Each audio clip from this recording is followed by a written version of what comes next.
அன்பின் இரட்சகர் இயேசு கிறிஸ்துவின் நாமத்தில் வாழ்த்துக்கள். இந்த நாளிலும் எசேக்கியேல் தீர்க்கதரிசியின் புஸ்தகம் 31வது அதிகாரத்தை நாம் தியானிக்க போகிறோம். இந்த அதிகாரத்திலே எகிப்தினுடைய நிலைமையை அசீரியாவினுடைய மகிமை நிறைந்த நாட்களுக்கும் அதனுடைய வீழ்ச்சிக்கும் ஒப்பிட்டு இங்கே எசேக்கியேல் எழுதுகிறதை நாம் பார்க்கிறோம். மிகவும் பிரம்மாண்டமான மரமாக வளரப்பட்டது இந்த அசீரியா. அது இருமாப்பினால் மேட்டிமை அடைந்த பொழுது அதை ஆண்டவர் பாபிலோன் இடத்தில் ஒப்பு கொடுத்தது போல இங்கே எகிப்தையும் பாபிலோன் இடத்துல நான் ஒப்பு கொடுப்பேன் என்று சொல்லி பாதாளத்திற்கு தள்ளப்படுகிற நிலைமைக்கு தாழ்த்தப்படும் என்று சொல்லி பிரம்மாண்டமான மரமாகிய அசீரியனுக்கு எப்படி அழிவு வந்ததோ அதே போல எகிப்தே உனக்கும் இப்படிப்பட்ட அழிவுகள் வரும் என்று சொல்லி இங்கே எசேக்கியேலின் மூலமாக ஆண்டவர் எச்சரிக்கிறதை பார்க்கிறோம். அசீரிய கேதுருவும் வல்லமையுள்ள கோடரியும் என்கிற தலைப்பின் கீழே இந்த செய்தியை நாம் கற்றுக்கொள்ள முடியும். இந்த தீர்க்க தரிசனம் சுமார் கிமு 586 எருசலேமினுடைய வீழ்ச்சிக்கு சில மாதங்களுக்கு முன்பாகத்தான் எசேக்கியேலினால் கொடுக்கப்பட்டது. 11ஆம் வருஷம் என்று போடப்பட்டது. அவருடைய சிறையிருப்பிலிருந்து கழித்து அவைகள் கணக்கிடப்படுகிறது. இதில் அசீரியாவினுடன் ஒப்பிட்டு எகிப்தினுடைய வீழ்ச்சியை குறித்து எசேக்கியேல் கூறுகிறார். 2ஆம் வசனத்தினுடைய பின்பகுதியில் நீ உன் மகத்துவத்திலே யாருக்கு ஒப்பாயிருக்கிறாய் என்று எகிப்தை பார்த்து கேட்டுட்டு 3ஆம் வசனத்தில் அசீரியன் லீபனோனிலே அலங்கார கொப்புகளோடும் நிழலிடும் தலைகளோடும் வளர்ந்தோங்கிய கேதுரு விருட்சமாயிருந்தான்.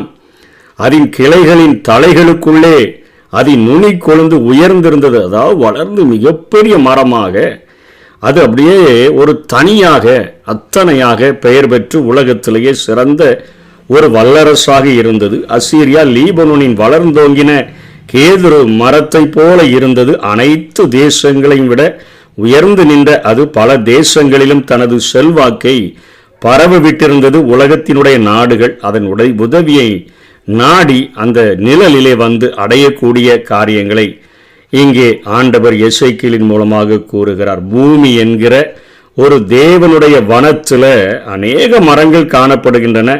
அந்த மரங்களிலேயே சிறந்ததாக விளங்கியதுதான் இந்த அசீரியாவினுடைய அந்த கேதுரு மரத்தை குறித்து சொல்லுகிறது. பிற நாடுகளான மரங்கள் எல்லாம் இந்த அசீரியாவை பார்த்து பொறாமைப்படுகிற அளவிற்கு அதனுடைய வளர்ச்சி காணப்பட்டது. வசனம் 9 தேவனுடைய வனமாகிய ஏதேனின் விருட்சங்கள் எல்லாம் அதன் மேல் பொறாமை கொண்டன. அந்த அளவுக்கு அதனுடைய வளர்ச்சி அசூர வளர்ச்சியாக அசீரியர்களினுடைய வளர்ச்சி காணப்பட்டது.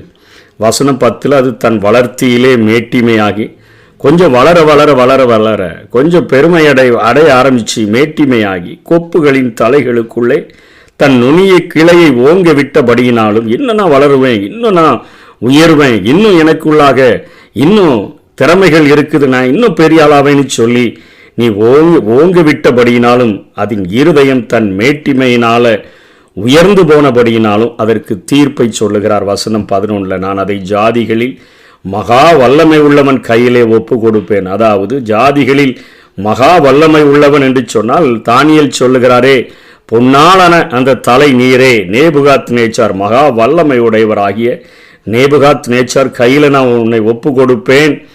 அவரது படை அசீரியாவை அது வெட்டி போட்டது. ஒரு கோடரியாக அது செயல்பட்டு ஆண்டவருடைய கரத்திலிருந்து இங்கே அசீரியாவினுடைய வளர்ச்சியை இது முறித்து போட்டது.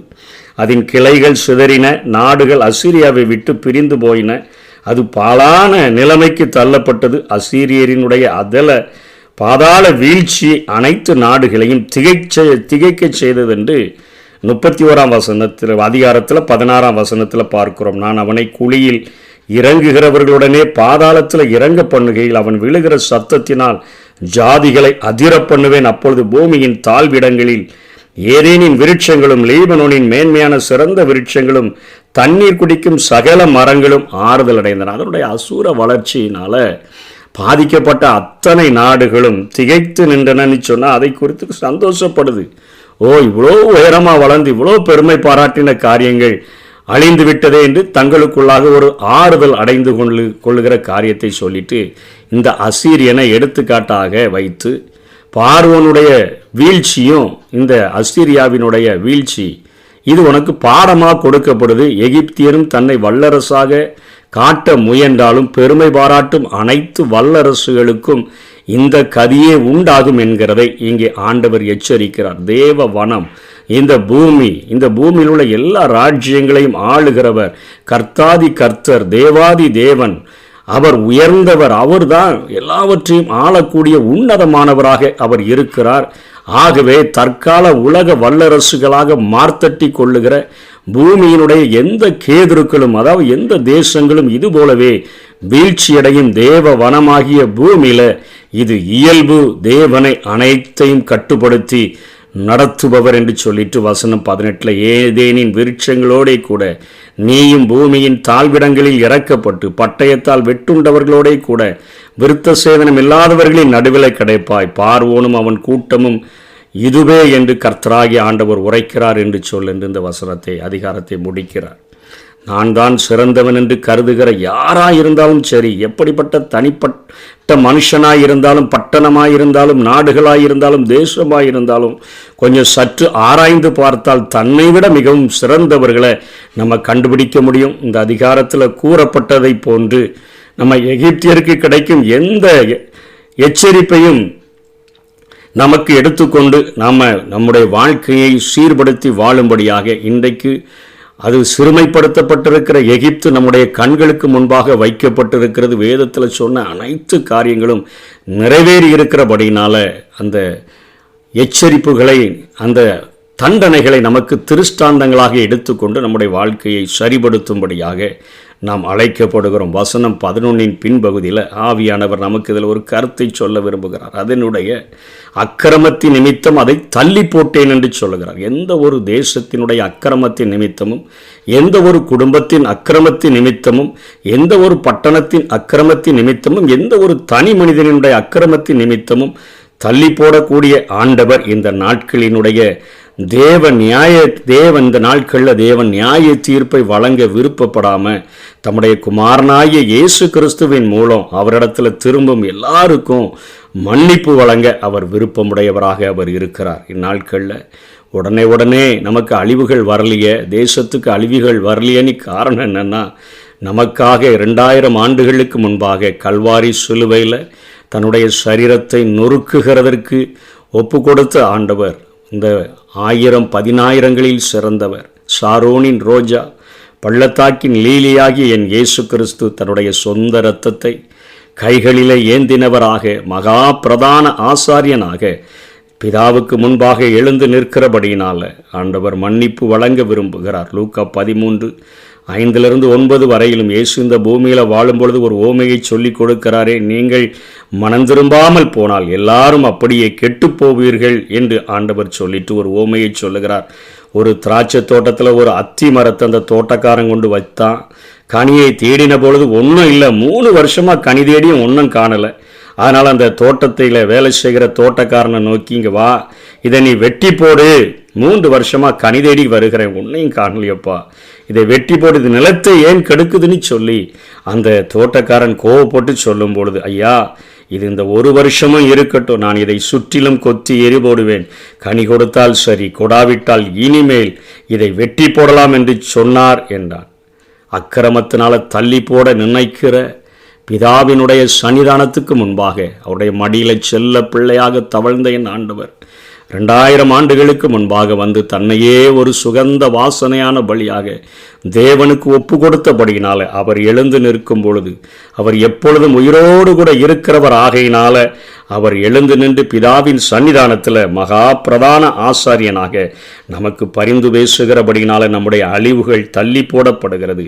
அவைகளை நம்ம அலட்சியப்படுத்தி எடுத்து விடாதபடிக்கு நமக்கு கொடுக்கப்படுகிற நாளில் இன்று அவருடைய சத்தத்தை கேட்டோன்னா பெருமை பாராட்டாதபடி நம்மை தாழ்த்தி ஆண்டவருடைய சன்னிதானத்தில் ஒப்பு கொடுப்பதற்கு அழைக்கப்பட்டிருக்கிற என்னுடைய வாழ்வில் ஒருவேளை அநேக ஆசீர்வாதங்கள் வந்தாலும் இது என் ஆண்டவர் தந்தவைகள், இது என்னுடைய பிரயாசத்தினால் அல்ல, இது அவருடைய மகிமைக்கென்றே நான் எல்லா காரியங்களையும் நான் ஆண்டவருக்கென்று ஒப்பு கொடுத்து வாழுவேன் என்கிற ஒரு தீர்மானத்தோடு கூட வாழும்படியாக அழைக்கிறது. இந்த உலகத்தில் ஆண்டவராகி இயேசு பூமியில் வாழும் பொழுது அதைத் தொடர்ந்து லூக்கா 13ஆம் அதிகாரத்தை தொடர்ந்து எத்தனையோ தன்னுடைய அந்த ஆத்தும பாரத்தை வெளிப்படுத்துகிறதை பார்க்கிறோம். அநேகரோடு கூட சேர்ந்து, பாவிகளோடு கூட சேர்ந்து பந்தி இருக்கும் பொழுது இவர் பாவிகளின் சிநேகிதன் என்று சொன்ன போதெல்லாம் ஆண்டவர் சொல்லுகிறார், அங்கே வியாதியஸ்தர்களுக்கு தான் மருத்துவன் வேணும், நான் பாவிகளை ரட்சிக்கும்படியாக தான் வந்தேன்னு சொல்லி, பாவிகளை ரட்சிக்கவே கிறிஸ்து இயேசு உலகத்தில் வந்தார்.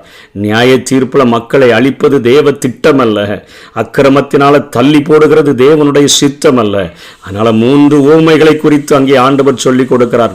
ஒருவனுக்கு 100 ஆடு இருந்துச்சு, அதில் 1 காணாமல் போனாலும் கூட 99 ஆடுகளையும் விட்டுட்டு அந்த ஒரு ஆடை தேடி திரியானோ என்று சொல்லுகிற ஒரு காரியத்தையும், 10 வெள்ளிக்காசை வைத்திருந்த ஒரு ஸ்திரீயானவள் 1 வெள்ளிக்காசை தொலைத்த போது அத்தனையாய் கூட்டி பெருக்கி அது கிடைச்ச உடனே தன்னுடைய சிநேகிதர்களுக்கெல்லாம் சொல்லி சந்தோஷப்படுவான்னு சொல்லியும், ஒரு தகப்பனுக்கு 2 மகன் இருந்தான். ஒருவன் இளையவன் அப்படியே ஆஸ்திகளை வேசிகளின் இடத்தில் அழிக்கிறவனா போயிட்டான்.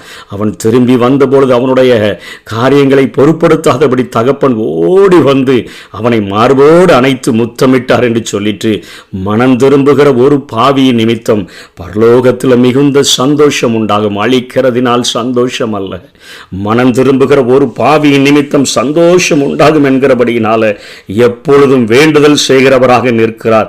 இரவும் பகலும் நம்ம மேல குற்றம் சுமத்துகிற சத்ருவினுடைய நடுவில் என் ஆண்டவராகிய இயேசு எழுந்து நின்று வேண்டுதல் செய்கிறவராக இருக்கிறார். ஆகத்தான் 2 பேதுரு 3:9 சொன்னபடி தாமதிக்கிறார் என்று சிலர் எண்ணுகிறபடி கர்த்தர் தமது வாக்குத்தத்தத்தை குறித்து தாமதமாயிராமல் ஒருவரும் கெட்டு போகாமல் எல்லாரும் மனம் திரும்ப வேண்டும் என்று விரும்பி நம்ம நீடிய பொறுமை உள்ளவராயிருக்கிறார். அதனால தான் நியாய தீர்ப்புகள் தள்ளி போகிறது, தண்டனைகள் தள்ளி போகிறது, கிருபையின் காலங்கள் நீட்டிக்கப்படுகிறது நமக்காக எழுந்து நிற்கிற பிரதான ஆசாரியனின் மூலமாக. ஆகவே அந்த அன்பை அலட்சியப்படுத்தாதபடி, அந்த கிருபைகளை வீணடிக்காதபடி, கொடுக்கப்படுகிற நாளில் நம்முடைய ஆண்டவருடைய சன்னிதானத்தில் முழுமையாய் நம்மை ஒப்பு கொடுத்து வாழுவோம். கர்த்தர் தாமே நம்மை ஆசீர்வதிப்பாராக. ஆமென். மகிமையின் நம்பிக்கையே மாறிடாத என் இயேசையா, உம்மையல்லோ பற்றி கொண்டே உலகத்தில் வெற்றி கொண்டே. மகிமையின் நம்பிக்கையே மாறிடாத என் இயேசையா, உம்மையல்லோ பற்றி கொண்டேன் உலகத்தில் வெற்றி கொண்டேன்.